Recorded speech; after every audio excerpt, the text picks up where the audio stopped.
It is time. Shark's in order. Our shark. There's a sharknado coming. Dragon sharks? Are those sharks with laser beams attached to their heads? Welcome to the Sharks. When I saw you kiss on the run, my heart flooded and I knew it was love, true love. Hey, what's going on my Real Sharks? It's your host Rob with his co-hosts Luke, Steve, and Billy. Say hello, guys. Yo.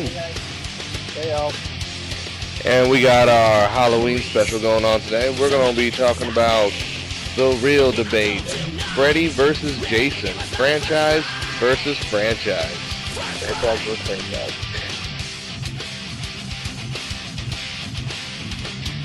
So let's kick it off, though. What do you guys? Okay, let's go around the table here. Let's all declare our factions here. I personally am a Freddy fan. I like Nightmare on Elm Street way more.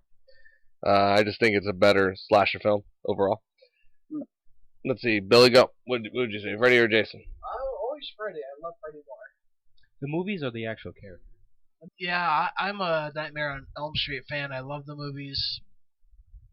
Yeah, I'm gonna go against the grain, even though I like Freddy. I like Jason. He's good. Got crazy at the end. His franchise. What about you, Luke? Yeah, I'm Freddy all the way. I know this might make this whole thing one-sided, but yeah, I think he's just a much more interesting monster than Jason. Jason's got his good points. But it's a basic slasher, you know? Yeah. It's just a basic slasher with a super character, I feel like. They're both super. Yeah. Yeah, but there's just something more of a demonic element to Freddy, you know, because he's more than just like a simple movie monster. He's like a guy in your dreams who can never be killed. He was like, put there by demons and fear and all this kind of stuff. Yeah. We'll get into I think if I've got one thing, if we're gonna just jump right into it, I was gonna say one thing Jason does have is like he is, even though he doesn't really have a character, he just always kind of shows up. He's got like and I mean he has like, obviously he is a character based off his interactions and the way he kind of treats people, especially when it's like which is the one where he's in the city, like Freddy and Jason in Manhattan. Yeah, He was on a boat though. I mean, he wasn't even like in the city though. He was on a boat like most of the movie. What? Like, That's the worst one. I was gonna say that the thing about that is that he's like the character does seem consistent, whereas Freddy, I think, as time went on, the character got a little bit degraded, because in the first one he wasn't even all that silly. He was actually just, I get what you're saying. I think over time Freddy got kind of slanderized. I mean, at one point Freddy was in Pizza Hut commercials. So, he was. I do remember that. So that to give you an idea of how much they neutered him over time. Not to say that I don't like Goofy Freddy. Goofy Freddy is great, but that's what I like about it more. Well, I can see that point, but I don't know. The Jason's point is like when they both got supernatural. Like Freddy, just for me, he got so ridiculous. Like by the second film, even I was rewatching these films. The first film with Freddy was good. He just turned into like quips. He started like doing Terminator jokes. I like it. But Jason has always just been the same thing over and over, and it is and repetition. Like that? But it got like really cool when like the New Blood, when they started getting into like the '80s sci-fi, and they really had those. God. Like, you like Jason? We'll get into it after that. But let's go ahead. Let's start with the first. Start with the first Jason. Jason Part 1. I mean, Jason wasn't in. He's not even in the. Yeah, I know. I was actually just gonna say that. It's actually his mother. Is actually the first villain. But it's that's what started the whole thing. It was a basic slasher inspired by Halloween, I might add, and it was good. I mean, it kicked off the franchise. Came out on Friday the 13th, and that was one of the more interesting things about those '80s movies back then. Is there was actually one a year on Friday the 13th. They try to make one every year on Friday the 13th for every year. But on the other side, you had the first Nightmare on Elm Street, though, which I think is better. It's just way better. It's way more interesting. It's way more. The elements of it are just way more, outspoken. There's more to Nightmare on Elm Street, I think, especially in the first movie, because there's so much more to play with, you know, because it's a guy who can kill you in your sleep. I mean, God, how scary is that? And playing on people's like actual fear, because that's a real fear. People were like, didn't even want to go to sleep after that film. The thing about Freddy is, you know, because of the nightmare aspect, it has, you know, those great fake outs, and you don't know, like, when Freddy is actually there, or if, you know, or if they'll wake up in time, and it plays with the reality, because it's one of those where when you think they're just kind of like safe, and then out of nowhere, all of a sudden it'll start to twist. You're like, oh shit, here we are, because, you know, which kind of plays with the audience, which plays with the audience too, because you don't know whether you're watching real or dream. That's what I like about it. I mean, it's more, you know, it's more than just a tank character that just bulldozes through everything. Yeah. That's me though. That's me though. But you know, great start for his character. Yeah, great start for both characters actually. I would say. You know, both took in good money at the box office. I mean, both are like classic slasher movies. When you think about slashers, you think about those two. And I think Halloween as well. Nah. Myers, it's like those three. Except Halloween 3. I did just have Halloween 3. We've had this debate. But you know, let's go ahead and move into the next one, and I'm gonna move this on from the Nightmare on Elm Street perspective, because this is one I actually don't think is good. Is Nightmare on Elm Street Part 2, which is the second one, is absolutely god awful. I mean, you have this whole premise of this guy basically turning into Freddy, and then almost being killed by love. Yeah, I should say. You know, and I don't know why they went this direction with it, because the first one didn't really have an ending at first. At first, it had a clear ending of Freddy wins. You know, she dies. The main character dies, and that was it. Nancy. Yeah, Nancy dies, and that was it. And instead, they changed it to where there could be a possibility of a sequel, and there was. And then they came out with this one, which is absolutely, and it's actually, you know, rated the worst of all the Nightmare on Elm Street franchise. It made them the least money. I know that. Worst score on Rotten Tomatoes too. Yeah, it has the worst score on Rotten Tomatoes. But it was weird because like all the other sequels kind of were just as zany as this one. No, this one is a little out there. This is like almost like almost Romeo and Juliet-ish kind of thing with like, you know, just sticking Freddy in there, you know, with the fingers, you know what I'm talking about. You know what's weird about that? Little sidebar about that movie was the main character. He was actually like gay, I think, in real life, and he was a closet gay guy, and he tried to kind of hide that on set a little bit, but there's like a lot of gay overtones in the film with that guy. So like when he's screaming like high pitched and everything, yeah, it was just weird, and I don't know, like comparing that to Jason's movie Friday the 13th 3, which is his sequel. You mean Part 2? Part 2 is where he came in, so I count that for his one. But Part 3, for where he actually gets the mask, just really. So you think Part 2 is not good? I think Part 2 was good for what they were trying to go with for the franchise of for Jason of Friday the 13th. But they were trying to do that thing in the 80s where they were testing out. I don't know if you guys remember like 3D movies. They did it with Jaws. They did it here. Oh yeah. And it was just terrible. So like you look back at it, and the only memorable thing about the third film is he gets the mask. The mask. The mask. But then it also gets a lot gruesome. Like in the first Friday the 13th with the mom, there's a lot of just off-screen deaths. Like some guy would walk up, hey, what's going on? And then they would just cut away, and the guy would be screaming or whatever. But the Friday the 13th 3, it was cool. It's comparing the deaths of them two. Like you said, like Freddy died because of love. He's just like, oh my god, someone loves me. And then like Jason gets like hacked to death with a machete in the face. Well, if we're going like 3 for 3 here, I have to say that I think the number 3 on Nightmare on Elm Street, which is the Dream Warriors, is better. Yeah, definitely. Crazier. What do you think, Luke? I can barely remember it. Really? I love that one. Yeah. It's for people who haven't seen it, it's basically you have a new group of characters. They're all in an insane asylum. They're the last remaining kids of the Elm Street incident, and basically of the Elm Street parents, I should say. And basically, they're all in there because they're going crazy from Freddy, and they're all trying to suppress their dreams. But they end up all kind of I guess you could say, gaining their own powers and fighting Freddy in their own way, but they all get vanquished. And that was actually the first time you saw that Freddy absorbs people's souls in his body, too. Yeah. And Nancy makes a startling recovery, too. Yeah, she comes back, too, as well. Yeah, she does. That was kind of a shock to see. Oh, she's dead. Oh, she's alive again. And even though I thought the third one was really, as you guys put it, too, a little quirky and stuff, I thought it was brutal. I mean, when he pulls the veins out of that guy and starts, like... doing a marionette. The puppet master kind of thing, that was crazy. Yeah. And the, that was this... I think that was when Freddy, Jason... when Freddy was trying to keep up with Jason, like I was just saying, Jason in the third film, they were ramping it up with the machete, and then you actually see, like, you're seeing deaths on screen. So, like, yeah, like you said, they had the veins, and then, like, he does the chick who's got, like, the heroin addict, and he turns his, like, fingers into, like, heroin, and it was just, that was when Freddy really notched up his, like, oh shit. Yeah, I think that one's great. But, you know, then you come to the, what would be the fourth Friday the 13th? Yeah. You know, some would actually say that's the best one.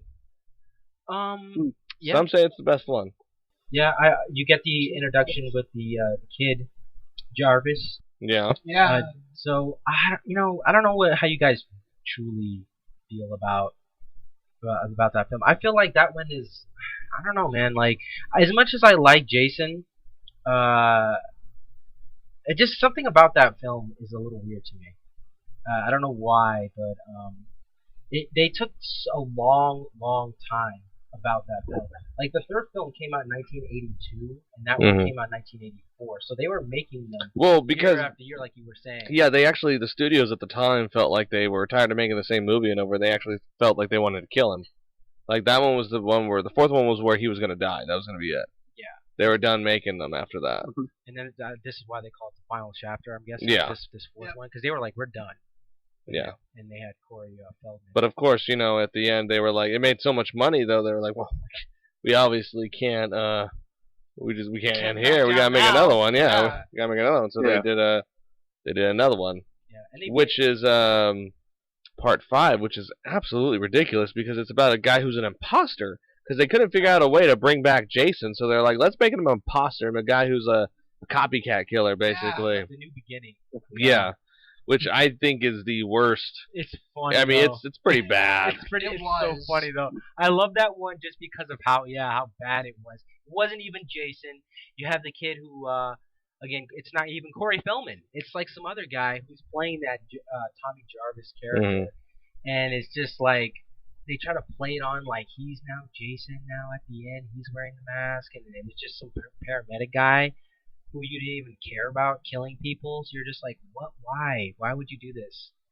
It was ridiculous. But then on the Nightmare on Elm Street, they were ramping up their zany, crazy story about getting into the origins of Freddy, where this nun is appearing, this ghost nun. Yep, I'm the one. The Dream Master. Yeah, the Dream Master, which is probably my favorite. Which is really, you like that one? That one's good, but you know, a lot of people actually give that one gets a lot of knockdowns though for quite a few things. I mean, it's kind of everywhere in the terms of story. I mean, not that they're not everywhere in the terms of story, but you know, you talk about how you didn't like the zaniness of Freddy. That one's probably one of the zaniest of them all. And you know, I might add they had a great soundtrack too. I was only used in that film for 2 seconds, which is the whole Drama-Rama, Anything. Yeah. Great song, only used for like a split second. Yeah, it was. And for people who want to actually hear that song, we're going to use that right now as we take our first break. We'll be right back, everybody. Okay, what is it tonight? Please just tell me what the hell is wrong. Do you want to eat? Do you want to sleep? Do you want to drown? Just settle down, settle down, settle down. I'll give you candy, give you diamonds, give you pills, give you anything you want. $100 bills. So I'm laying in bed, and I'm having this weird dream. I mean, a really weird dream. Next thing you know, I'm on board a freaking ship, guys. What? Right? And these aliens here, they're giving me the face hug treatment. Whoa. Giving me the chest bursting treatment, you know? No way. Just give me the basic Travis Walton experience. Man. And you know what they told me? What's that? We're a big fan of the Real Sharks podcast.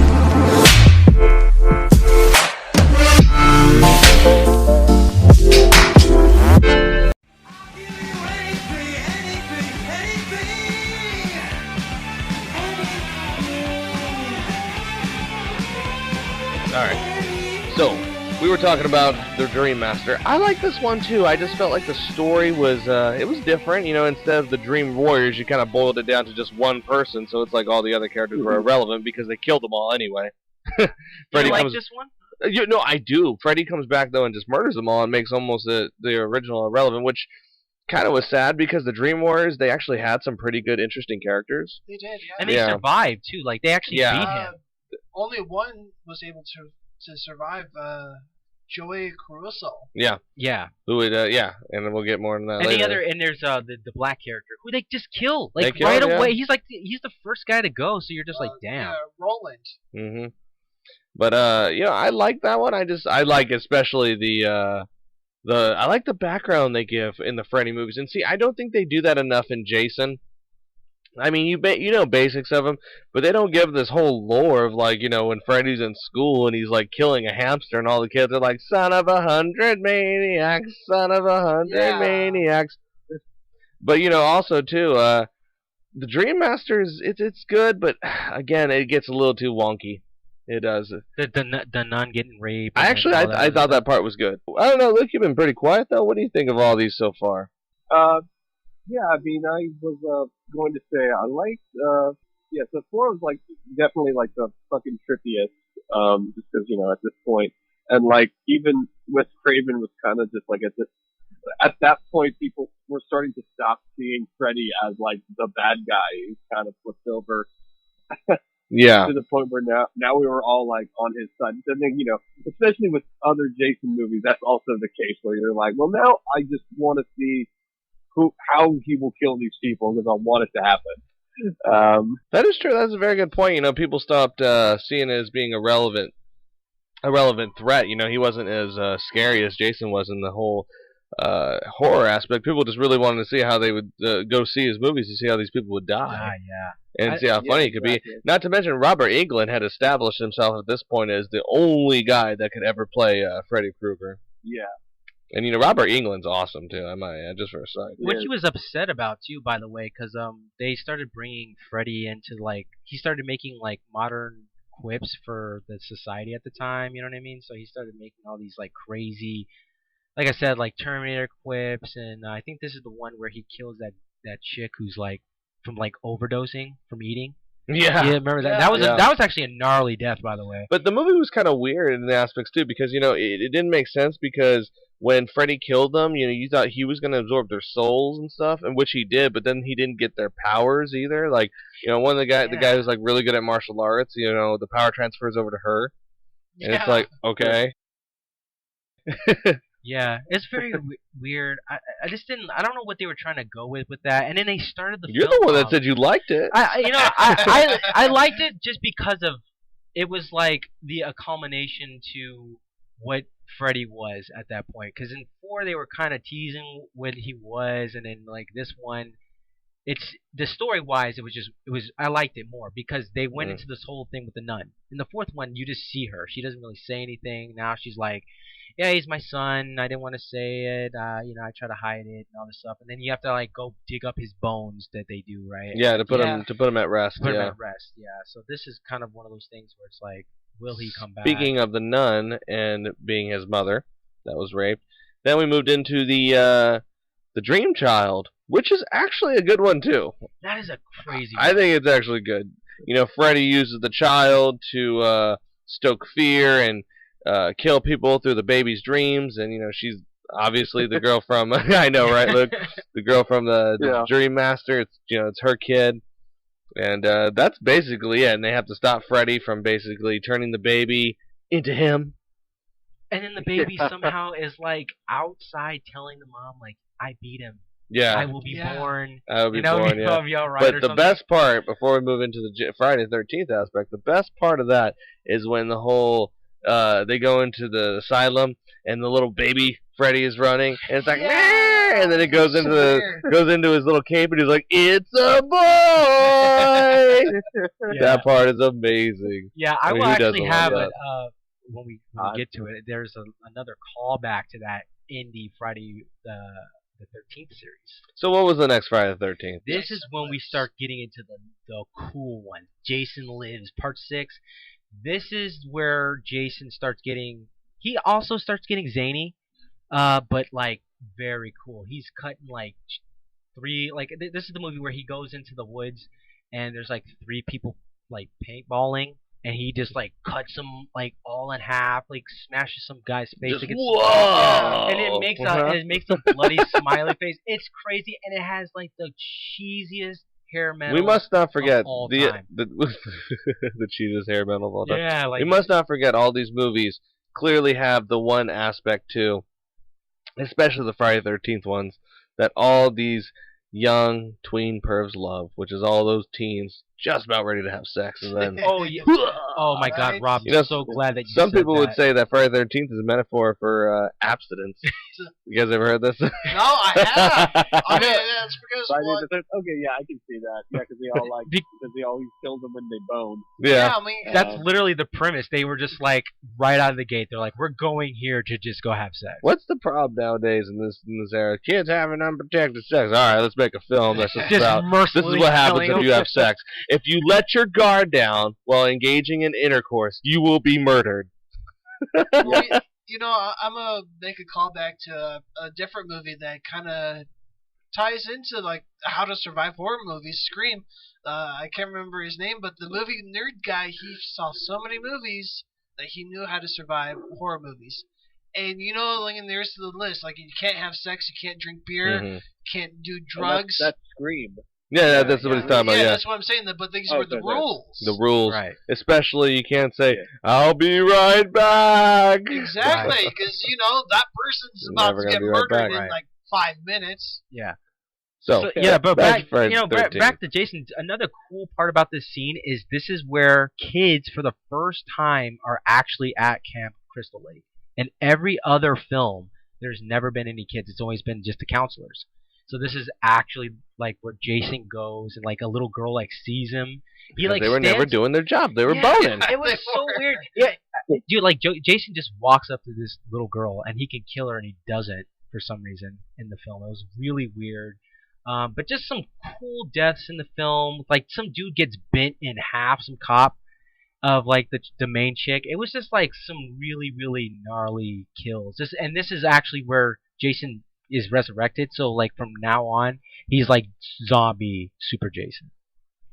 And let's move into the next Nightmare on Elm Street. And you know, this one gets quite a lot of flack, and I personally like it a lot. It didn't take... Yes, I do like Freddy's Dead quite a bit. Built upon a lot of new lore for Freddy. I mean, it gave a pretty good detailed history. It was done in 3D, you know, at the end. Good 3D, I might add. But I thought the plot was pretty good. I mean, you had this whole... and spoilers for everybody. You had this whole plot of a guy who thought he was Freddy's kid. And throughout the whole story, he's trying to basically figure, am I Freddy's kid or am I not? And spoilers, he's not. He's like the catalyst. Yeah, he's the catalyst for Freddy trying to find his daughter. And you actually do, and you see what's actually happened to Elm Street and everybody in the town. Everyone in the town's crazy. There's no kids. Yeah. Everybody's old. They're having fairs with all these old people and stuff. The teachers have no kids to teach. Yeah. So, you know, it's almost like Freddy 1 in a sense too. Kind of, yeah. And I mean, it is zany, and the deaths are quite quirky. Don't get me wrong. One of my favorite ones is the video game one. Love it. That one's the best. I love that one. But I actually enjoyed Freddy's Dead. I especially like the scene when his daughter picks up his glove and he's like, "Let Daddy show you how to use it." Feels good. Yeah. And then she's like doing the hand motions like him. Yeah. You know, like brings up to her face. It's very funny. I won't lie, though. I liked how Freddy was created, and they show how the parents created Freddy by throwing the bottles, you know, in there, and all of a sudden, I won't lie, the whole sperm part, the ghost sperms, kind of it gets me, but I'll give it a pass because I thought it was okay. But you go ahead, Luke. You go ahead. Yeah, I was saying that like the one cool aspect was, it did give us a look into like what Freddy was like before he was Freddy Krueger, like before he became a monster, and so, and it's like pretty good. And I mean, I think at that part, Robert Englund had kind of like, descended into just being like big goofy guy, but in this one, he actually just gets to be like a legit messed up, fucked up dude. Yeah. And it's a great scene, and it is. Usually that kind of stuff would be sort of underwhelming because it's more interesting that he's a monster. But I think Robert Englund is a really good performance as like pre-dead Freddy Krueger. Like this is I 100% agree. I think he's an underrated actor. Yeah. Yeah, absolutely. I wish he would be in more things. He's really good. So, and so I think whatever issues they have with Freddy's Dead, I think there's some real good stuff in there. The funny thing about this film, before we end on it, is this I think this is the film where he's like choking his wife out. That's the only thing that I remember, right? Scene. And he sees the daughter sees it, and he's just like, Mommy's sleeping. Yeah, that's a really crazy scene. And see, that's why I like it, because I think out of all the Freddys and Nightmare on Elm Street, although they are all zany and quirky, this one was zany and quirky, but then there was like some real serious stuff, and then you were like, whoa. And like he's a kid too, right? Yeah. Which is You see him kill the hamster. And all the people are like, son of 100 maniacs, son of 100 maniacs. His dad comes downstairs like, you're going to get a whooping, which is funny. His dad was Dio. Yeah. He's like whipping him, and he's like, can I have another? And he's like smiling. That actor was creepy. And then he's like, what did he say? He goes, the thing about pain? He's like, all you got to do is just stop feeling it. Yeah. That was crazy, man. That was actually a really good line. So what was the next Jason movie we had? Next one we got is New Nightmare? No. It's part 7, A New Blood. A New Blood for part 7 of the of the Friday the 13th, part 7. I've seen this one. I have it on DVD. Of course you do. Well, because I bought them because I didn't see past like part 3 because I thought, okay, this is all of them, and then I saw this. I'm like, okay, I have to watch this, see what this is, and to see this girl who has psychic powers being able that's right, that is that one, to bring Jason back to life. AKA, and this is AKA Billy, a lot of people's dubbed it as Jason versus Carrie, because she basically has Carrie powers. That's right. I thought it was okay. I thought this one was okay. This was pretty cool, man. It was alright. I mean, it was a new element to it. It was. But again, I can also say it was almost like copying Freddy's Dream Master, almost. Like someone who can control the dreams, huh? But this is the first time that you actually seen somebody that can actually match Jason. Everyone's just been running away. This time, he's like, you actually see, not fear, but you just see like the what the fuck on his face. Because at this point, this is where the stunt actor Kane Hodder, the most infamous Jason actor, he takes the reins in this one, and he actually does all the stunts. Like, he's on fire for real, and all this stuff. Like, you actually see his face, like the mask break, and you see like his disgusting face. It's just this one's a pretty cool one. It's another, like, I would say, I would give you, Rob, that this one is very zany, like Freddy is a little bit. Because he's like using weed whackers to kill people and stuff like that. It's just really weird. It needed to be lightened up. I mean, I seriously think Friday the 13th is the same movie over and over and over. And we'll, they change it up when they get to Jason X, and we'll get into that next. But yeah. But was that the next? Was that the next Friday the 13th? No, was Jason X? It's then you have the next Jason. Oh, it goes to Manhattan, right? Yeah, yes. Yeah, then we had Jason. Then we had Jason goes to Manhattan. That's right. Or takes Manhattan. Whatever.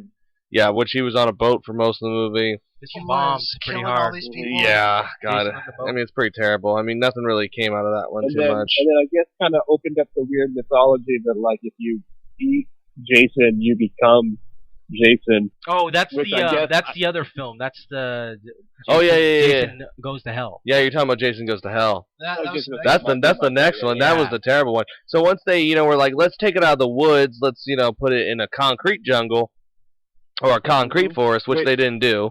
And Jason Goes to Manhattan, he was just on a boat. He was on a boat for the last, then 25 minutes he's in Manhattan. Like kills a bum. Yeah, and he kills a bum. I just want to throw basketball player too. That was kicks a pretty off his cool. head. Yeah, that was a pretty cool scene. It was like one shot where this guy's just like punching him really, really hard and like almost punches him off a roof or whatever, and he's like, "Take your best shot." Jason just punches his head. I don't into, know like, what the motivation was. I will just say this: Muppets Take Manhattan was 1984, and Jason Takes Manhattan was 1989. Yes. There's a conspiracy there. And then of course Home Alone 2, Lost in Manhattan was. There was It was all these like movies about going to New 1992. York. God, like Godzilla takes New Yeah, York. yeah. Everything had to take New York at one point in time. What's going on there? I guess so. That must have been like a really big tax credit going on to just film in Manhattan. Yeah, I don't know. That's funny. They should start making like everything just take New York. Like, even the Cloverfield monster had to take Manhattan. he did. Manhattan. That's a good point. That's a good point. Yeah, that's funny. But yeah. So then we moved into a new nightmare for the Nightmare on Elm Street franchise, and I have to say, I think, and I'm gonna have to say, this is the most underrated horror film ever done. Wes Craven really outdid himself here. I mean, he knew at this point in time, I can't make the same movie. So his idea was, let me bring it into reality. Let me make this movie like about, oh, we're really making the film, and I have to make this new nightmare because Freddy is starting to come out in the real world because, you know, he's starting to manifest into reality.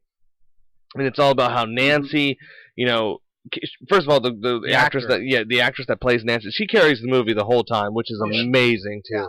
Great performance. Yeah. She's not Nancy, really. She's just playing No, herself. she's herself. She's playing herself. Yeah, she's just playing herself. And, you know, you also had her child there that was also fighting Freddy in his dreams. And then you had the Rex, his T-Rex that would actually, like, guard him. And then the T-Rex, like, died. Yeah. Freddy killed his T-Rex. So, you know, I think it was absolutely brilliant. I thought it was a great take and a great reboot on a horror franchise. It doesn't get enough credit. That's all I'm going to say about A New Nightmare. But before you end on that, the look. Because Great, they actually, except for the green hat, but I love the look. Yeah. Because they actually... Another thing too, Billy, you brought up Scream. Yes. It's funny that this came before Scream, like the idea of kind of like a meta, you know, horror film, because it is kind of like, it is that. It's like very self-referential. It's literally about Wes Craven like being haunted by Freddy to make a Freddy movie, and it's. And might I add on that note before you continue, Luke? Wes Craven actually invented Freddy by a dream he had about a guy who he saw down in his apartment building, dressed in the same clothing, and looked up at him in his apartment and came up there to kill him. And then the idea for his face actually came from pizza. Yeah, I do remember that. It's a tie-in. There you go. Not to mention, they both have Nightmare and Friday, one of the best two iconic theme songs ever, you know. 1, 2. And then... Yeah. Yeah, I love that film, man, because they actually just made him scary again. Like, no more quips. He wasn't doing any of that stuff. They actually... No, they like, just we're not doing made him anything, scary. like, He was more of a scary. demon this time in the New Nightmare, yeah. Kind of took it back to the original Nightmare on Elm Street idea, yeah. and you know, this is the second highest Rotten Tomato score out of the entire series. You know, it's a movie that when it came out it did bad, but it's kind of one now in hindsight when you think about it now, you're like, no, that was pretty brilliant. Like, that was a good idea to do. Yeah. It's one of those things where, like, you know, it gets diluted when you kind of can look back at, like, the early 90s and late 80s horror films. Absolutely. You know, it all kind of, like, it all fits within this really nice genre we all look out really fondly now. And so now you can kind of appreciate for what was going as opposed to at the time, which you people were probably pretty fatigued on both of these creatures. And I'm just going to slap this on the docket. I think Alien Resurrection belongs right there. Yep. As an underrated? Yeah. Or? Yeah, as an underrated. Okay. Well, it's ridiculous. Don't get me wrong. If you can get past the cloning aspect of it, it's pretty cool. Anyway. All right, so let's move in. What was the next Friday? What was the next Friday the 13th? Now we're getting into Jason Goes to Hell, Friday 13th. Jason Goes One to of Hell. the worst movies of all time. Now, Without a like, doubt. here's the thing where people say that, like, just like A New Nightmare, where people hated it. when it Jason first came possessing out. people? He wasn't even in the Yeah, movie. And No. it was a new director. He was like 19 years old at the time. It They was like gave him his full jizz reign. spirit. Oh yeah. Like, so just an overview. He gets blown up in the beginning by the FBI, who now knows he exists for some reason. His heart is still Could beating. you imagine that mission briefing? Right, and then like now he just like you just said, his like jizz spirit is like going into people, and it's very weird. It's very species, I might say. A little bit, yeah. But you know, it's not as bad as people would say it is. It's just a different take. Because again, they were like, "What are we gonna do? Are we gonna just have him kill more people in the forest?" I'm sorry, I just Or- can't get over the FBI killing Jason. I just think about this whole, like, And he's like screaming. I just think about this whole scene of like a guy talking to another guy. It's like Johnson, welcome to this department. It's like, do you believe in UFOs? Yeah, well, don't. UFOs and ghosts are fake, but big slashing serial killers that have haunted lakes are real. Could you imagine that? It was so. I mean, like I like. Like throwing all the X-Files out and just putting this. Yeah, that's a. You know what? You think that's funny, but it kind of felt like an X-Files. Like it didn't even feel like Jason. It was so weird. Because like you couldn't see that it was Jason unless he looked in a mirror. Then you can it looked like him. Oh, It was Jason. weird. Or they turned into Pumpkinhead in certain aspects. Yeah, but the whole premise is I think it was like he was trying to get into his relative, like his last living relative was one of the chicks, and then he had to like go in her What a way to bring a guy back. in a way, in an orifice to bring him back. That's exactly what happened. Yeah, But the whole thing about this movie that's relevant is the ending. Now that was cool, where he actually gets dragged to hell. Yep, and by then Freddy's buys glove, by Yeah. Freddy's glove. This is Jason, welcome to hell. And then you had the premise for Freddy versus Jason, which would take 10 freaking years to make. But before that, Yeah. they had to grace us with Jason X. Jason X. Oh, God. I know this is one of Luke's favorite movies. I don't even have to even mention it. I know he loves this film. I loved it. Okay, well, let me just say, I can acknowledge that this is not a good movie by any measure. I only just know that, like, you're watching it and you're really, you are just, your brain is telling you this doesn't exist. Like, that it should, that this should not sustain itself for anything longer than a 5-minute sketch. Or like a bit on The Simpsons. And yet it keeps going. And then the scene where when they do the hologram and he's just beating them both, he's just beating one lady with a sleeping bag of another lady. Yeah. Yeah. Cheapest looking effect ever. It's so, like, it was very clear nobody gave So it good shit, it's bad. and they were just going to start on it. Yeah. I think it's so good. Luke, doesn't he turn into like a shooting star at the end of the film? Like it got that cheesy. I think he did. Shooting star, I would need to, I don't God, know. I Like, don't the thing remember. is, you really Just only can winding really down watch Earth. it as the best time to watch Jason X is you gotta watch it at like 4 o'clock on Sunday on Sci-Fi Channel. I was just going to say on the Sci-Fi Channel. Exactly. Yeah, exactly. All right, so then let's move into Freddy vs. Jason, another great, underrated horror film. But before we do that, we're going to go into our next break. Be right back, all our real sharks.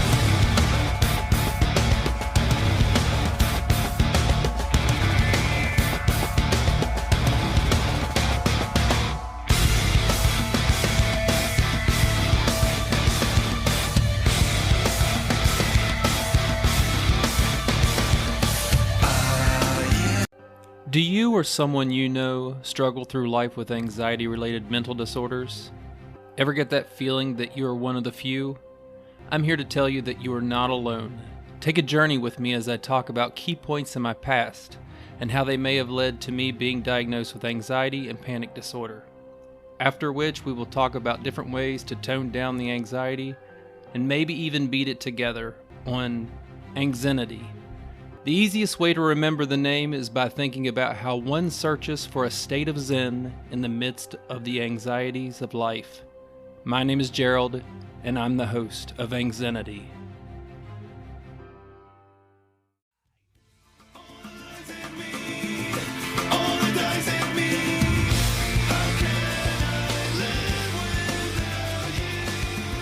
And welcome back to our Halloween special on My Real Shark.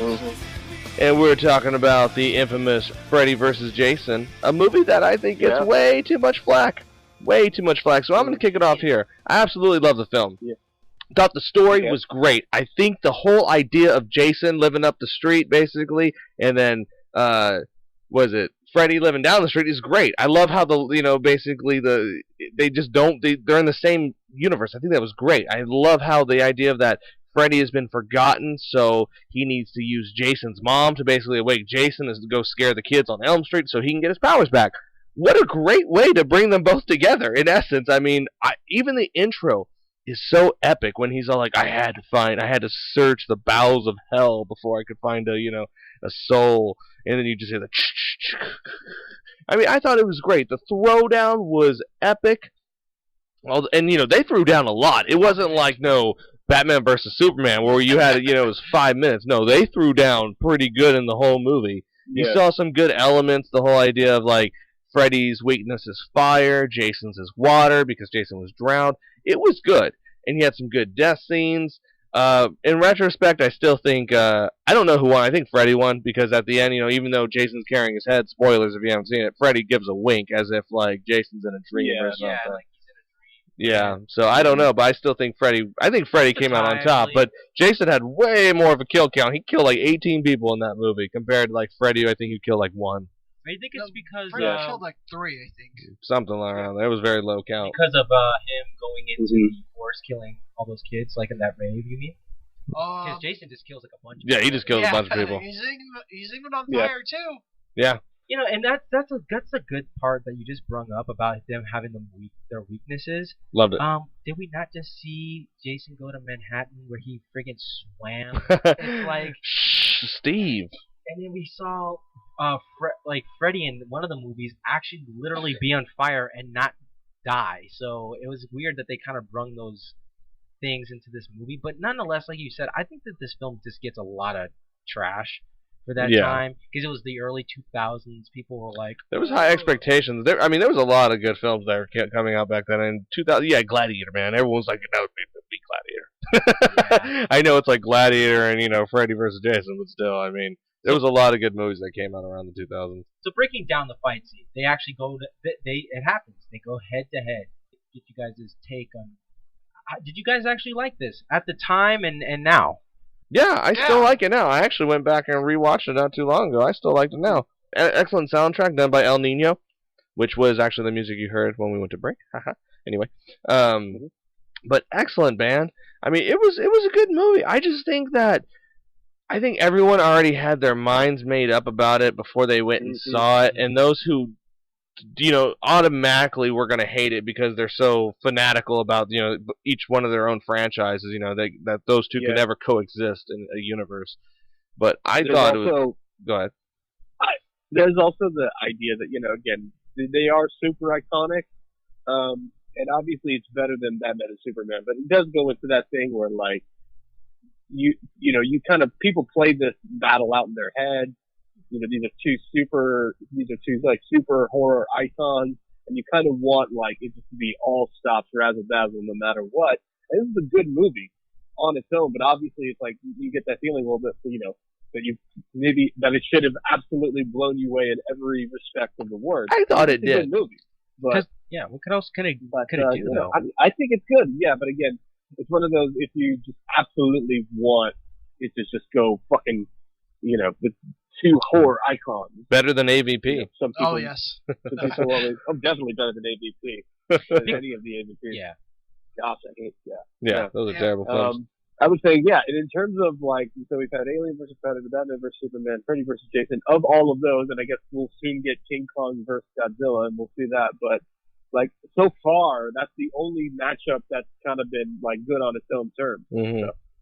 So, I really wish they made a sequel. I don't know why they don't. Like that. It wasn't received well when it came out. Yeah. Was not received well. It didn't make its money back. Nope.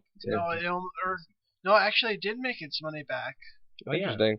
Budget was $25 million, and it made $114.9 million. That's decent. That is decent. That's I mean, decent. Decent enough to For make a a horror film, though? movie, that's pretty good that's pretty good money for a horror movie. Yeah. And for, Yeah. like, It did have a 2003, too. weigh-in, like a boxing weigh-in, to hype the movie. Yeah. Like a legit boxing weigh-in. It was crazy. well, I remember that. Yeah. You remember that? Yeah. I think the only problem would be like if they were to do another one now, they would do it with Different the guy people. from the remake and not Robert Englund. So which I'm not a fan of that. I don't know if they were to do it, they would have to bring back Robert Englund. I mean, people have quoted saying Robert Englund would definitely be down to do another one. Even Ken Voorhees said he'd come back as playing Jason Kane Han. And you know, speaking of the remakes, they did do remakes for both the films. You know, you had the new Friday the 13th, which it was okay. It was a good remake. I thought, you know, like I said, I'm not the biggest Jason fan, but you obviously both of them. you didn't like it, though, Squid. I did not like either at all. Terrible. What did you not like about Friday the 13th? Friday the 13th, just kind of like in how they did it. How the only way I can stay, or you have to stay, or only way to defeat Jason was to stay up, and you had to Burn his weed. Yeah, burn that, and just everything to do with it, and how they had to stay awake. Even with like the backstory, I didn't like how they did the backstory with it too. I just thought they overplayed it. Well, I have to say, when it comes to the remake of Nightmare on Elm Street, it was absolutely god-awful.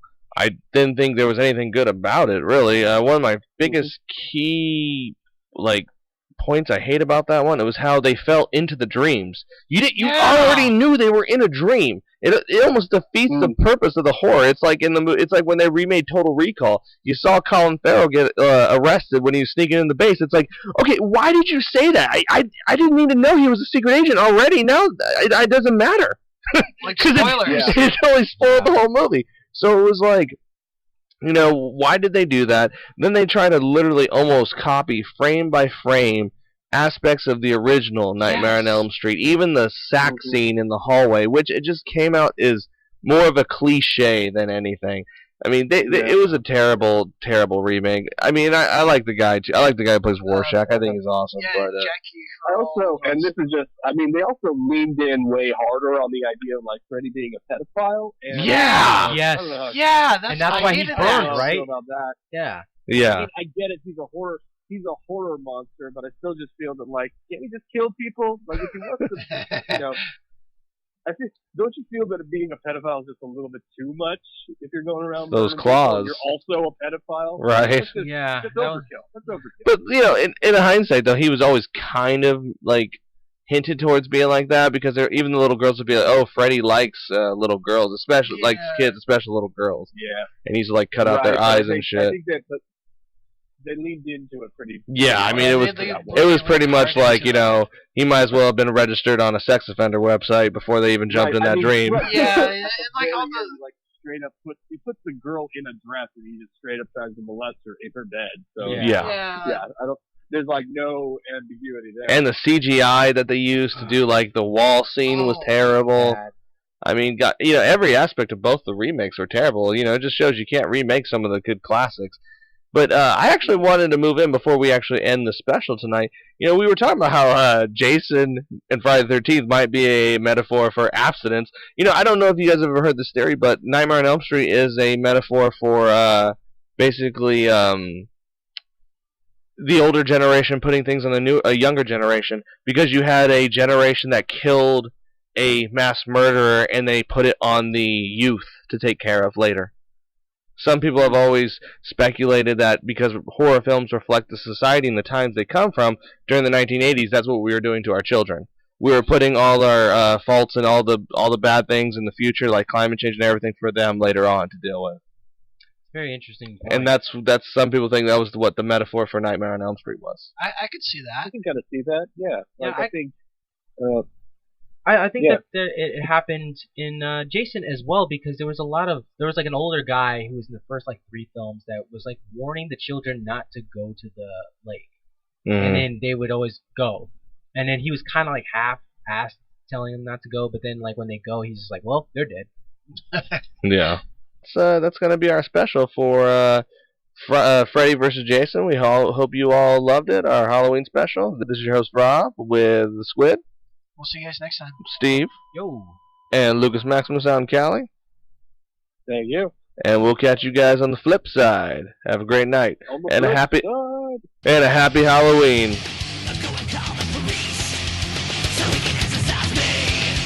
We'll be my cool tonight.